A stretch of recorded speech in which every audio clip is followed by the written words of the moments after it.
اسلام آباد parliament house کے باہر میڈیا سے گفتگو کرتے ہوئے پاکستان پیپلز پارٹی کے سینئر رہنما سید نوید قمر اور شازیہ مری نے کہا کہ حکومت کا موقف ہے کہ جو ہم کریں وہ ٹھیک ہے، کیونکہ سابقہ حکومتوں نے بھی ایسا کہا۔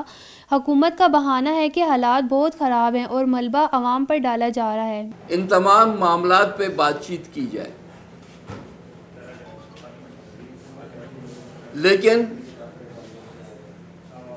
ہمیں پہلا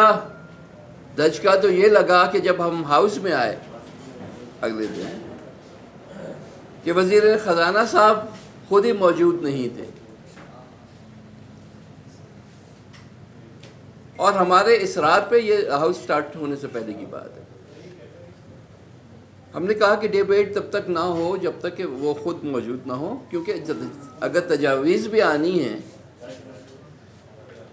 تو وہ انہوں نے ہی نوٹ کرنی ہے، انہی کو دے رہے ہیں ہم، تاکہ وہ آگے کوئی پروگرام بنا سکے۔ لیکن وہ جب آئے تو بڑی مشکل سے انہوں نے اپنی طرف سے اپنی باتیں جو مختلف نہیں تھی، جو باتیں وہ پہلے بجٹ کے ٹائم پہ بھی کر چکے ہیں، وہ کی اور آ کے چلے گئے۔ تو بھائی اگر آپ نے یہی سنانا تھا تو اس ڈیبیٹ کی ضرورت نہیں تھی، آپ ایک سٹیٹمنٹ دے دیتے، ہم پڑھ لیتے، اس پہ اپنا جواب دے دیتے۔ اینی ویز مختصر بات یہ ہے کہ تھیم وہی رہی کہ ہم جو بھی کریں وہ ٹھیک ہے، کیونکہ سب کچھ پچھلی حکومتوں میں نے کیا، اور ہر چیز میں وہ بہانہ یہی ڈھونڈتے ہیں کہ ہمارے پاس حالات بہت خراب ہیں،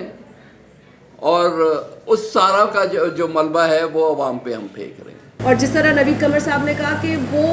اصرار کر رہے تھے کہ اس تشویشناک معاشی سچویشن کو ڈسکس کیا جائے، خواہ کہ ہمیں پریزیڈنشل ایڈریس پہ بات بھی کرنی ہو تو بھی اسے مؤخر کر کے بات کی جائے، لیکن کورم تک وہ اپنا نہیں لا سکے، اپوزیشن نے کورم بنا کے لیا۔ تو اس سے پتہ چلتا ہے، اور پھر فائنانس منسٹر صاحب کی پرفارمنس جو کل ہاؤس میں رہی ہے وہ آپ لوگوں کے سامنے ہے۔ وہ بیٹھے بھی نہیں اپنی تقریر کے بعد کہ کچھ تجاویز لے بھی لیتے، اور میرا خیال ہے کہ پولیٹیکل پارٹیز کو افینڈ کرنا ان کا کام اس وقت نہیں ہے۔ اگر معاشی سچویشن کو ٹھیک کرنا ہے تو سنجیدگی ان کو بھی دکھانی پڑے گی۔ تازہ ترین صورتحال سے باخبر رہنے کے لیے ہم سب ٹی وی کو سبسکرائب کریں اور بیل آئیکن کو کلک کریں۔